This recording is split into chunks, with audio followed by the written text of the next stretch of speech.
Hello दोस्तों, एक बार फिर से आप सभी का बाजारू कंट्रोल में हार्दिक स्वागत एवं अभिनंदन है। दोस्तों, आज हम बात करने वाले हैं निफ्टी 50 इंडेक्स की कि इसमें आगे क्या होने वाला है और क्या होने की संभावना है, और उसके साथ इसमें एक बना है रिजेक्शन ब्लॉक। तो हम उस रिजेक्शन ब्लॉक को भी पढ़ेंगे। हमारा मेन मोटो था क्या होता है रिजेक्शन ब्लॉक, इस पर वीडियो बनाना। हमने देखा निफ्टी 50 इंडेक्स में यह बना हुआ है, इसलिए हम निफ्टी 50 इंडेक्स को इंक्लूड कर लिए हैं।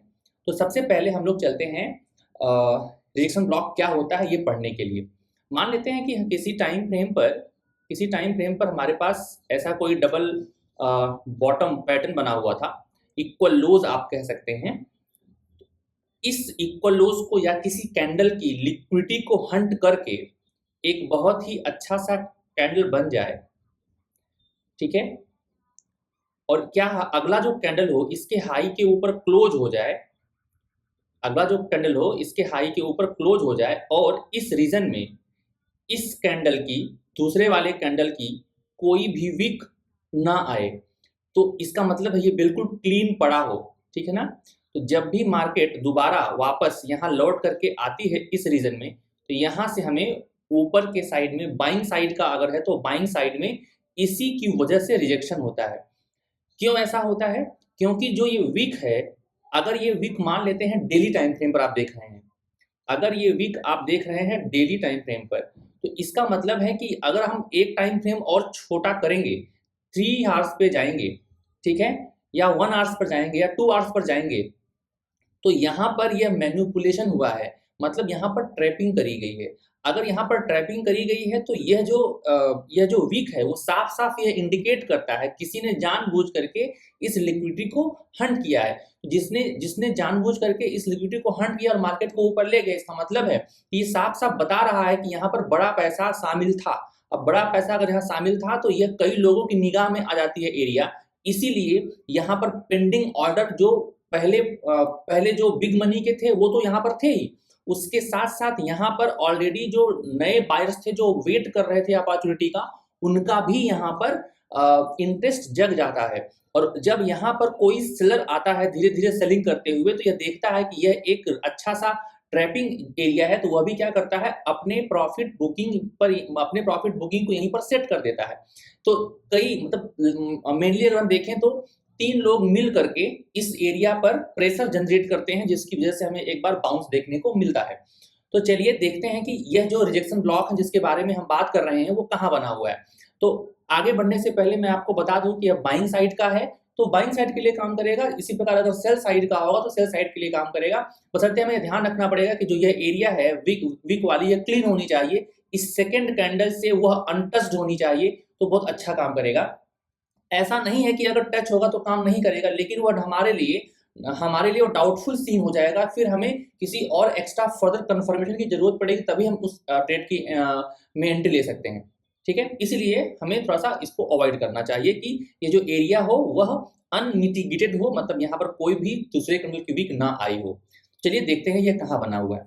हम ये देख पा रहे हैं सबसे पहले कि जो प्राइस है वो 220 SMA के नीचे है और बहुत ही वर्टिकल फॉल है, तो ये डेली टाइम फ्रेम का है। अब हम चलते हैं वीकली टाइम फ्रेम पर। अगर हम वीकली टाइम फ्रेम पर चलते हैं तो हमें यहाँ पर कुछ अनोखा देखने को मिलता है। वीकली टाइम फ्रेम पर अगर हमारे पास चीजें देखा जाए तो वीकली टाइम फ्रेम पर बहुत ही बढ़िया तरीके से फॉल आ रहा है, इसमें मोमेंटम बहुत ज्यादा है। इतनी मोमेंटम कहीं और नहीं थी। इतनी मोमेंटम अगर आप देखेंगे तो सबसे पहले वही कोविड मार्च वाले महीने में ही आपको देखने को मिलेगी, और मुझे नहीं लगता है कि आपको फिर इसके पहले कभी देखने को मिली होगी, मतलब कोविड के बाद फिर ऐसी फॉल आपको देखने को मिली होगी। कि यह एरिया इतनी इंटरेस्टिंग क्यों है? क्योंकि जब मार्केट नीचे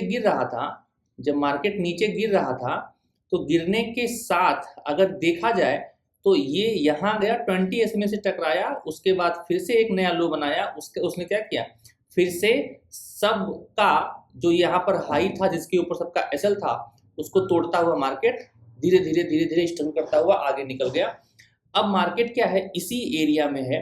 तो अगर ये वीकली टाइम फ्रेम का है तो यह जो एरिया है बहुत ही इंटरेस्टिंग है। एक बार ऐसा जरूर होगा कि यहाँ से रिवर्स करने की या रिवर्स होने की संभावना बढ़ जाए, कोशिश जरूर की जाएगी, वो सफल हो या ना सफल हो, वो कैंडल बताएगी कि वह क्या होने वाला है या वहाँ उस एरिया में क्या होने वाला है। लेकिन अगर ये वीकली टाइम फ्रेम है तो अगर आप चलते हैं मंथली टाइम फ्रेम पर तो यहाँ पर आपको बहुत ही इंटरेस्टिंग चीज़ देखने को मिलती है। वो कौन सी चीज़ देखने को मिलती है मंथली टाइम फ्रेम पर? मंथली टाइम फ्रेम पर आपको देखने को मिलता है एक रिजेक्शन ब्लॉक। जैसे अगर आप ध्यान से देखें तो जो पिछले महीने वाला मतलब इस रिजेक्शन ब्लॉक के पिछले रिजेक्शन ब्लॉक को अगर ध्यान से देखा जाए, एक यह रिजेक्शन ब्लॉक है क्योंकि इसने क्या किया है, इन दोनों ही कैंडल के लो के नीचे अपनी प्रेजेंस दिखा करके फिर पूरे महीने वो क्या किया है, ऊपर की तरफ खींचा है। इसका मतलब ये है कि यहाँ पर ये जो एरिया है ये बहुत ही इंटरेस्टिंग, इस कैंडल की जो ये वीक वाली जो एरिया है बहुत ही इंटरेस्टिंग एरिया है। और उसके बाद हुआ क्या है, मार्केट यहाँ गया, ठीक है, लेकिन मार्केट नया हाई बनाने में असफल रहा, इसके ऊपर क्लोजिंग नहीं आई। अगर इसके ऊपर क्लोजिंग आ जाती तो इसके काम करने की जो संभावना है और ही बढ़ जाती।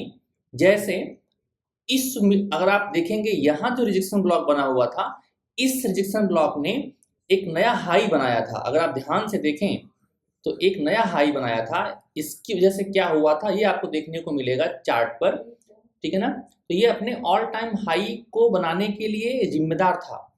ये जो हमारे पास रिजेक्शन ब्लॉक था ये अपने ऑल टाइम हाई को बनाने के लिए जिम्मेदार था। मार्केट आया यहाँ पर, फिर से यह रिजेक्शन ब्लॉक की एरिया में जो कैंडल आई, ठीक है, वहां से फिर से बाउंस लेने की कोशिश करी गई। लेकिन इस एरिया में प्रयास भले किया जाएगा मार्केट को मूव करने का, लेकिन हमें पहले यहाँ पर और कंफर्मेशन चाहिए। अगर डेली टाइम फ्रेम पर कुछ भी यहाँ पर मार्केट में स्ट्रक्चर शिफ्ट होता है तो ही हम बाइंग साइड के लिए जाएंगे, अदरवाइज सेल साइड का मोमेंटम बहुत ज्यादा है। तो मेरा कहने का मतलब है ये वाली एक सपोर्ट है, लेकिन यह सपोर्ट ऑलरेडी 2 बार यहाँ पर और यहाँ पर टैप हो चुकी। तीसरी बार अगर यहाँ पर देखना पड़ेगा कि इस जोन में प्राइस क्या करता है, तो इसके लिए वेट करना पड़ेगा।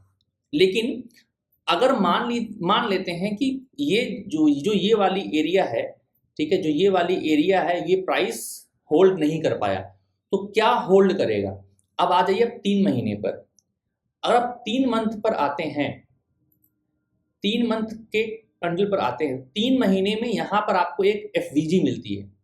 3 महीने के टाइम फ्रेम पर अगर आप देखेंगे तो आपको यहाँ पर एक एफवीजी देखने को मिलता है। और 3 महीने का जो एफवीजी है वो बहुत ही स्ट्रांग होता है। सबसे अच्छी बात क्या है, यह 3 महीने का जो एफवीजी है वो नेस्टेड है। ये 3 महीने का जो एफवीजी है वो कहाँ है पता है? वो 3 महीने की जो एफवीजी है वो 6 मंथ की एफवीजी में नेस्टेड है, मतलब 6 महीने की एफवीजी से वो मैच कर रही है।